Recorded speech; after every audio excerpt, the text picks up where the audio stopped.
Hello बच्चों, मैं DK sir DK classes में आप सभी का स्वागत करता हूं। आज मैं आप लोगों को पाचन की दुनिया में लेके चलता हूं कि जो हम लोग खाते हैं वो कहाँ जाता है, कैसे हमारे पूरे शरीर में प्रवेश करता है, उसी के बारे में बताएंगे। और इसमें ऐसे ऐसे क्वेश्चन आपको देखने को मिलेंगे जो हर एक कंपटीशन में भी आपके सामने आएंगे। तो चलिए हम देखते हैं डाइजेस्टिव सिस्टम इन ह्यूमन, मानव में पाचन तंत्र। डाइजेस्टिव सिस्टम इन ह्यूमन, मानव में पाचन तंत्र। मानव तो हम लोग जान रहे हैं, अब पाचन तंत्र जान लेंगे। पाचन तंत्र जानने से पहले बच्चों हम जानेंगे पाचन तंत्र। क्या जानेंगे? पाचन। पाचन तंत्र में क्या जानेंगे? पाचन। पाचन का मतलब होता है पचना। और क्या पचेगा? ईटा पाथर तो पचेगा नहीं, ठीक। पचेगा क्या? जो हम खाते हैं। अब खाते क्या है?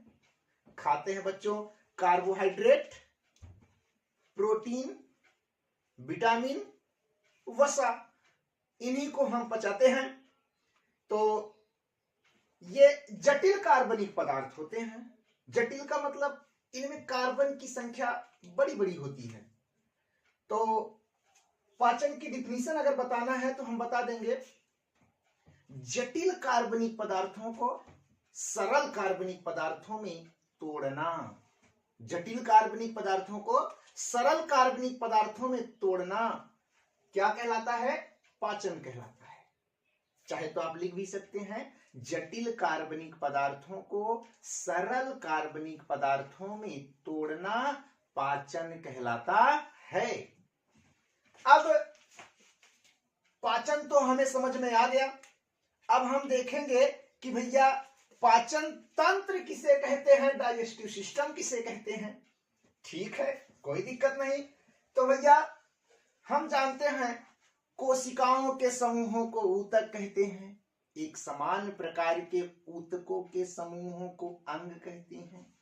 और ऐसे सारे अंग जो मिलकर केवल एक ही कार्य करे उसे हम अंग तंत्र कहते हैं ना।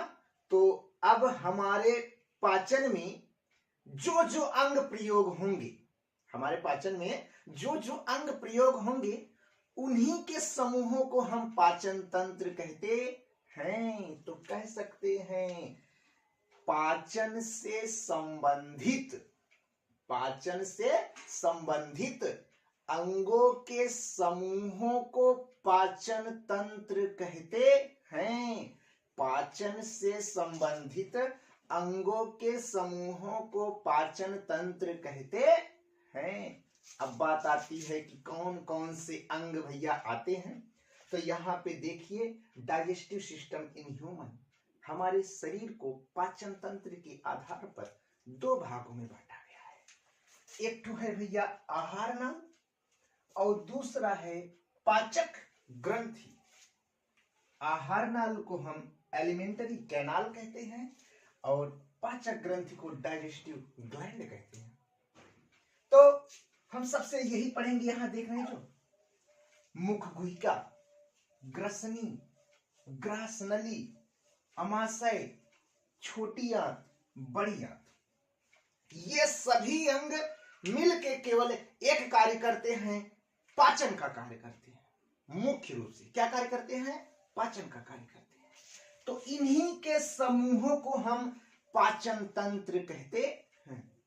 तो चलिए देखते हैं एक एक करके कि हमारे शरीर में कहां कहां ये पाए जाते हैं। तो ये जो मुख देख रहे हैं, ये मुख, इसी को कहते हैं मुख गुहिका। क्या कहते हैं? मुख गुहिका। यहां देखो, इस वाले भाग को हम क्या कहते हैं? मुख गुहिका। मुख गुहिका। अब मुख गुहिका से थोड़ा सा नीचे जाएंगे, नीचे यहां ये जो आप देख रहे हैं, इसको बोलेंगे बच्चों ग्रसनी। क्या बोलेंगे? ग्रसनी। अब बात आती है ग्रसनी। ग्रसनी के थोड़ा ऊपर साइड भैया पाई जाती है लार ग्रंथियां, जिसे हम सैलिवरी ग्लैंड कहते हैं। तो उसको पढ़ेंगे बाद में, पहले हम यहां देखते हैं। तो भैया ये ग्रसनी, जो ग्रसनी की लंबाई भैया होती है 12 से 14 सेंटीमीटर। कितनी होती है? 12 से 14 सेंटीमीटर। अगर पूछा जाए ग्रसनी की लंबाई कितनी होती है तो 12 से 14 सेंटीमीटर होती है। ठीक, तो रुक जाइए थोड़ा, मुख्य गुहिका के बारे में जान लेते हैं। तो हमने बोला हम लोग क्या खाते हैं? कार्बोहाइड्रेट। क्या खाते हैं? कार्बोहाइड्रेट। कार्बोहाइड्रेट खाते हैं। उसके बाद भैया प्रोटीन खाते हैं। क्या खाते हैं?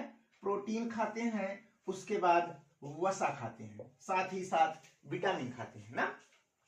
तो ये जो हमारा कार्बोहाइड्रेट है, इस कार्बोहाइड्रेट का पाचन हमारे मुख गुहा से प्रारंभ हो जाता है। कहां से प्रारंभ होता है? मुख गुहा से। तो यहीं से आपका बनता है क्वेश्चन नंबर 1 कि मनुष्य में भोजन का पाचन कहां से प्रारंभ होता है? मनुष्य में भोजन का प्रारंभ कहां से पाचन होता है? तो भैया हम बताएंगे मुख गुहिका, बक्कल कैविटी, मुख गुहिका से ही भोजन का पाचन प्रारंभ हो जाता है, अर्थात भोजन पचने लगता है। दूसरा क्वेश्चन कि मुख गुहिका में किसका पाचन प्रारंभ होता है? तो आप बताएंगे कार्बोहाइड्रेट का। किसका पाचन? कार्बोहाइड्रेट का। तो कह सकते हैं कि सबसे पहले किसका पाचन होता है? कार्बोहाइड्रेट का। ओके, अब मुख गुहिका में जो जो होता है, जैसे दांत हो गए, जीभ हो गए, इसको हम अगले वीडियो में बताएंगे। तो उसके नीचे जब यहां से पचना प्रारंभ हुआ तो धीरे धीरे खिसका कहां गया? ग्रसनी में। तो ग्रसनी में भैया श्लेष्म, जो श्लेष्म होता है, यहाँ लार ग्रंथियां जो होती हैं उस श्लेष्म का श्रावण, श्लेष्म और टाइलिन नामक एंजाइम का श्रावण करती हैं। जो श्लेष्म होता है वह क्या करता है? भोजन को गीला बनाता है। क्या बनाता है? गीला बनाता है। और जब गीला बना देगा तो सरकता हुआ भैया चला जाता है कहाँ? ग्रसनी से होता हुआ ग्रास नली में। कहा चल जाता है? ग्रास नली में। तो ये जो आप यहाँ पूरा पोर्शन देख रहे हैं, इसको कहते हैं ग्रास नली। क्या कहते हैं? ग्रास नली। और बच्चों ग्रास नली की लंबाई होती है 23 से 27 सेंटीमीटर। अगर पूछा जाए ग्रास नली की लंबाई कितनी होती है तो बता सकते हैं 23 से 27 सेंटीमीटर होती है। तो इस ग्रास नली में कोई ग्रंथियां पाई नहीं जाती हैं, केवल ये भोजन को क्या करता है? खिसकाने का कार्य करता है, अर्थात कहां पहुंचा देता है? अमाशय में। कहां पहुंचा देता है? अमाशय। अब अमाशय का मतलब क्या होता है बच्चों? पेट। अमाशय का मतलब क्या होता है? पेट। पेट जानते हैं ना? ये पूरा पेट नहीं है, यहां तक, यहां है इतना पेट। इसकी आकृति कैसी होती है बच्चों?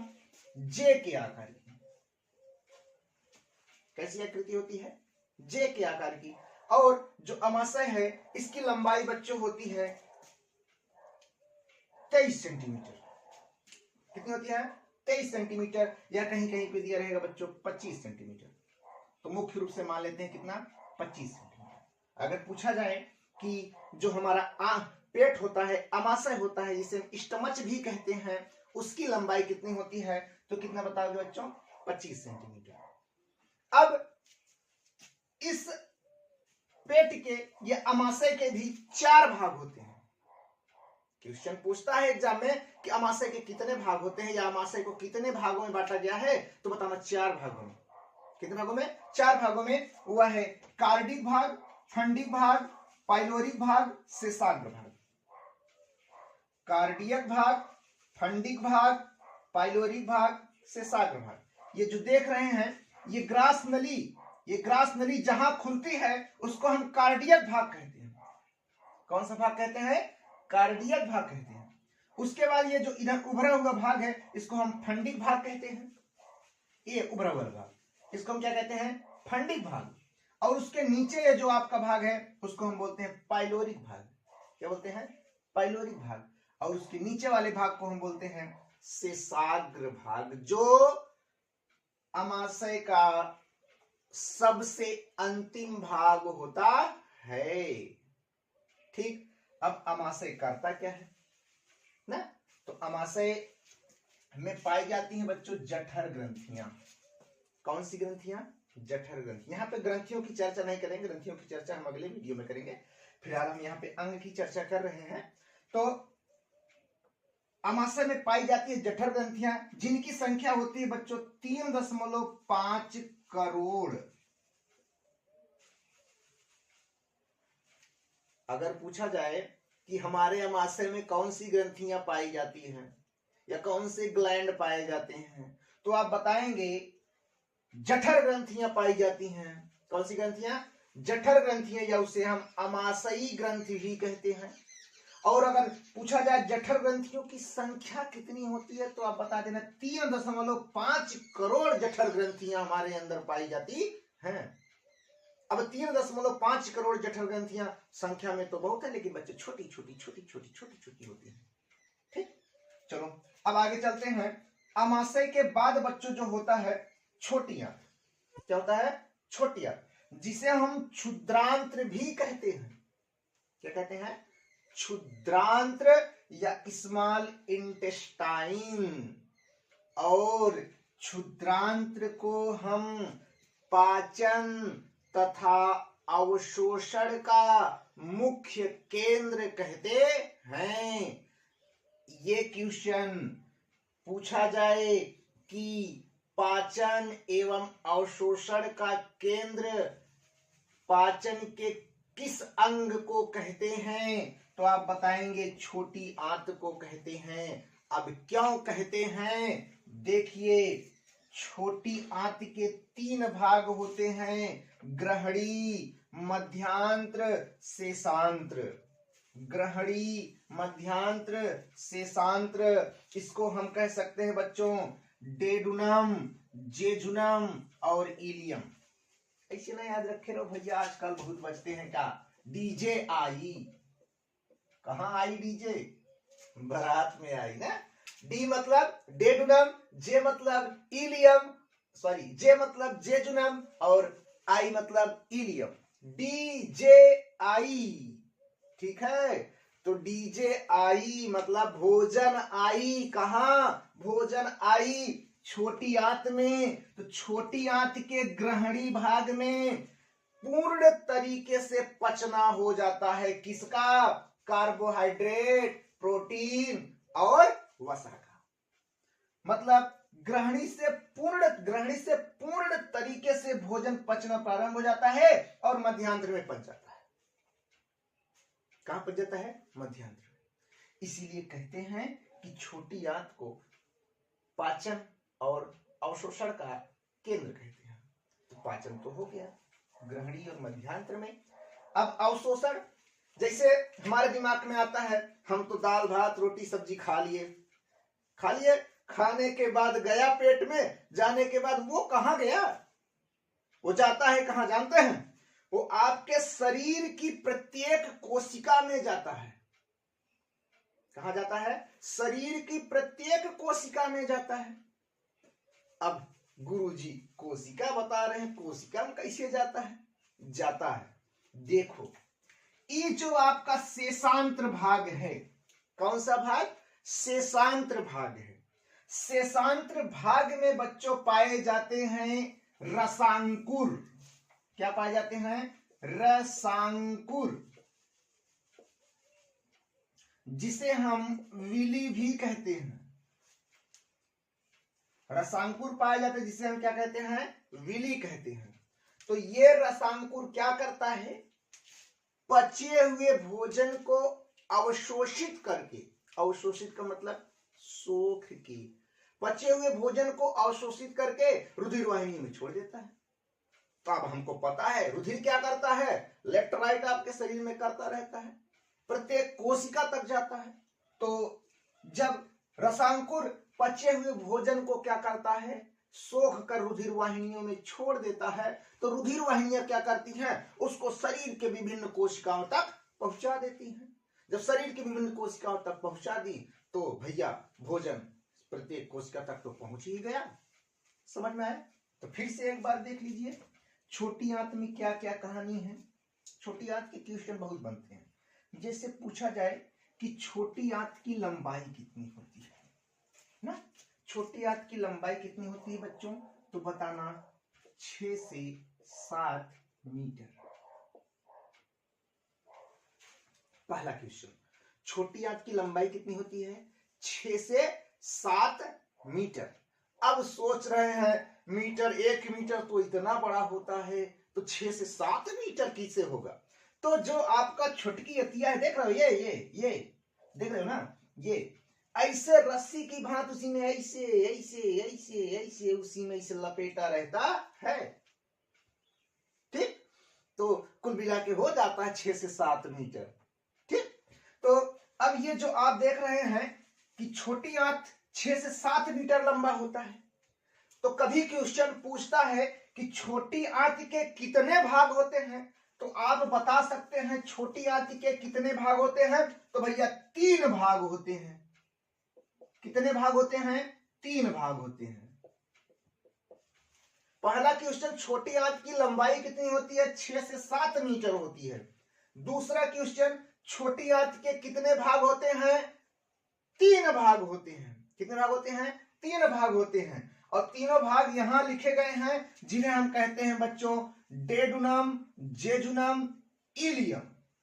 डेडुनम का मतलब बच्चों ग्रहणी, जेजुनम का मतलब बच्चों मध्यांत्र, इलियम मतलब शेषांत्र। अब पूछा जाए डेडुनम की लंबाई कितनी होती है, तो बताना 25 cm, और जेजुनम की लंबाई कितनी होती है, 2.4 मीटर, और इलियम की लंबाई कितनी होती है, 3.4 मीटर।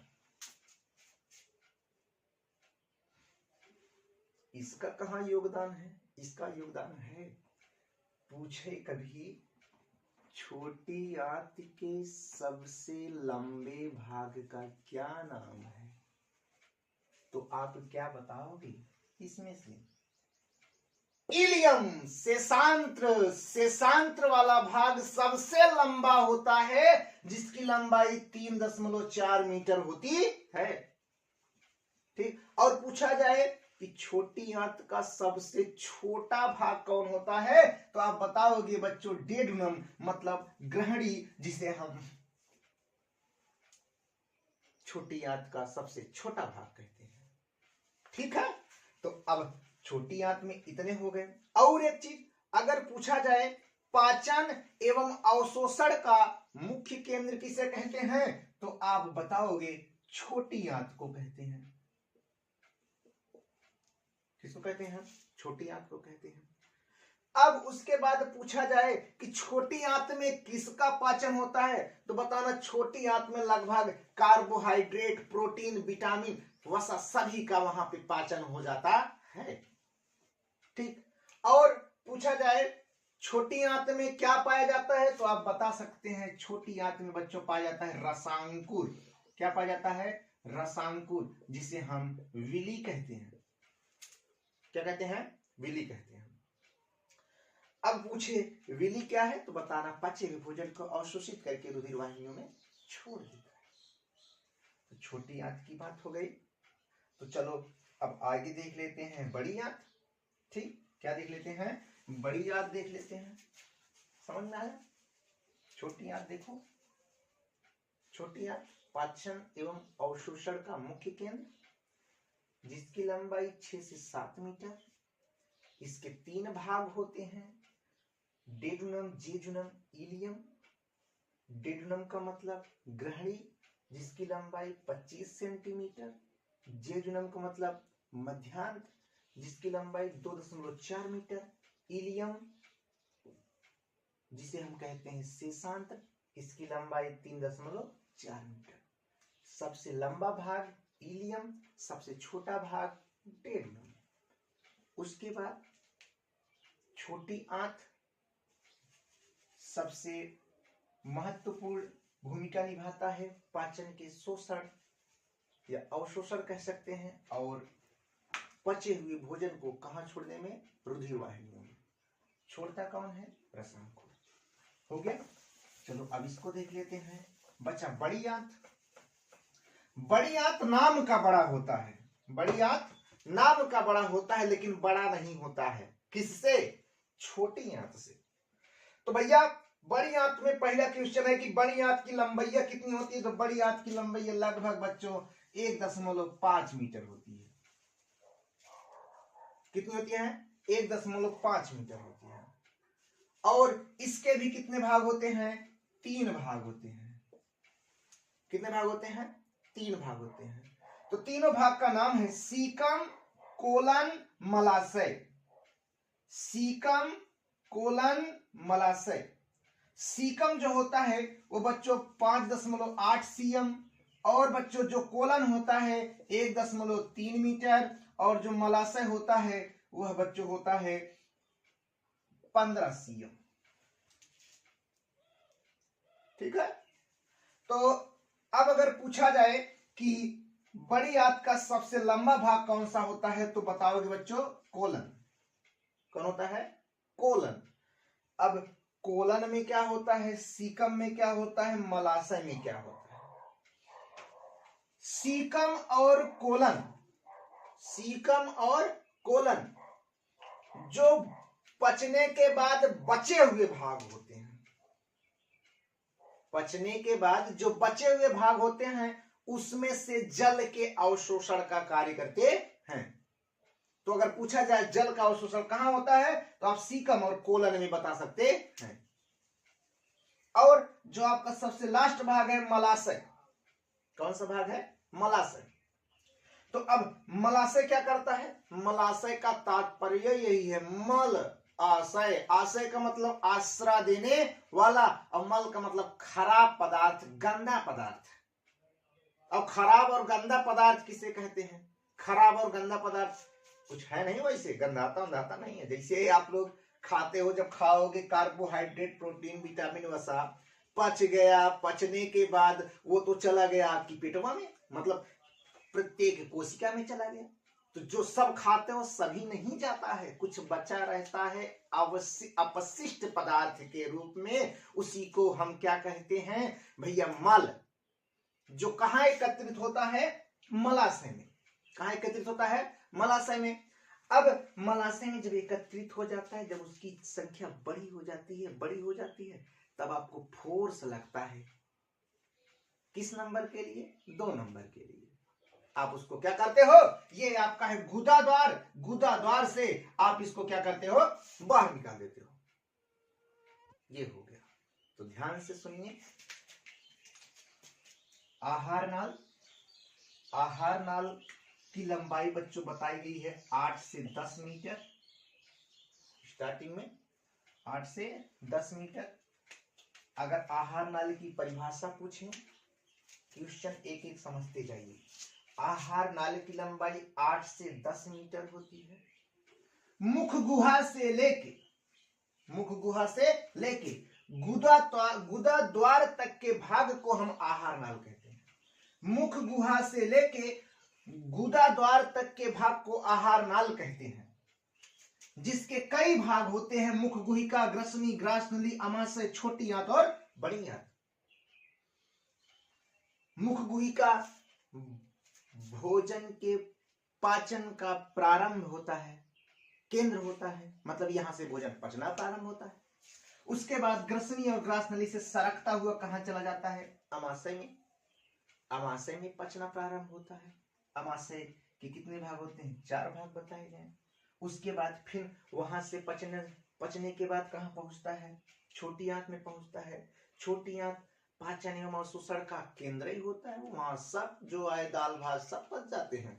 पचने के बाद उसमें शेषांत्र में रसांकुर होते हैं। वो रसांकुर पचे हुए भोजन को क्या करते हैं?